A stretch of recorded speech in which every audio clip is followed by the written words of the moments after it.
Hello, bachcho, let's read the question first. And question C is that a diverging lens of focal length 20 cm is placed coaxially 5 cm towards left of converging mirror of focal length 10 cm. Where should an object be placed towards left of lens so that real image is formed on object itself? So students, सबसे पहले आपको समझना होगा की concept क्या use हो रहा है. So की concept is autocollimation.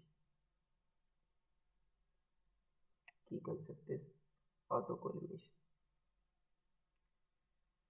Autocollimation में क्या होता है बच्चे, ये एक ऐसी प्रोसेस होती है जिसमें आपका जो ऑब्जेक्ट और इमेज क्या होते हैं आप उसमें कॉन्साइड करते हैं.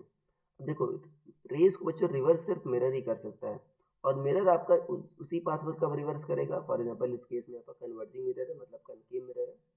अगर बच्चे इसके सेंटर ऑफ कर्वेचर पर इमेज बन जाए तो क्या करता है, ये आपका उसी पाथ पर रिवर्स कर देता है. उसी पाथ पर क्या कर देता है, आपका लौटा देता है. और आपका देखो, या आपका यहाँ पर पोल पर बन जाए तो भी आपका ये लौटा देता है उसी पाथ पर. तो देखो, पहला आपका ये लेंस है, तो पहला जो ऑब्जेक्ट है लेंस के लेफ्ट रखा है, मतलब पहला रिफ्रैक्शन लेंस से होगा. और ये कह रहा है आपका diverging lens focal of 20 centimetre placed 5 centimetre towards left of focal length 10 centimetre. देखो, ये ऐसे रखा गया है, जिसे कह रहा है कि आपका ये आपका डिस्टेंस जो है आपका 5 सेंटीमीटर है. मतलब मिरर के जो लेफ्ट है आपका लेंस है, और लेंस के लेफ्ट क्या है आपका ऑब्जेक्ट है. ठीक है. और ऑब्जेक्ट का जो डिस्टेंस से पूछा है यू, इसका जो फोकल लेंथ दे रखा है मिरर का दे रखा है 10 सेंटीमीटर दे रखा है. और लेंस का दे रखा है आपका डाइवर्जिंग लेंस का.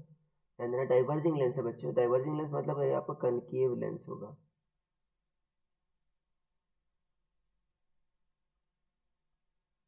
मतलब ऐसा होगा, कनकेव टाइप का बनेगा, तो कुछ ऐसा होगा. ठीक है ना, ये यहाँ ठीक है. इसकी फोकल लेंथ 20 सेंटीमीटर, डाइवर्जिंग की फोकल लेंथ नेगेटिव होती है तो -20 सेंटीमीटर. और इसकी बच्चों कनकेव मिरर है ना, कनकेव की चाहे लेंस हो चाहे मिरर हो, दोनों की फोकल लेंथ नेगेटिव ही आती है. तो ये आ गया. अब देखो, कह रहा है कहाँ पर बच्चों ऑब्जेक्ट रखें जिससे रियल इमेज ऑब्जेक्ट पर ही बने. अगर देखो फाइनल इमेज बच्चों यहाँ पर बनानी है जहाँ पर ऑब्जेक्ट है, तो अगर ये जो इमेज बना रहा है लेंस, अगर इसके सेंटर ऑफ कर्वेचर पर बन जाए, कहाँ पर बन जाए, इसके सेंटर ऑफ कर्वेचर पर, किसके, मिरर के सेंटर ऑफ कर्वेचर पर, तो मिरर आपका उसी रास्ते पर रेस को लौटा देता है. तो जो लेंस बनाएगा इमेज वो इसके लिए ऑब्जेक्ट काम करेगी मिरर के लिए.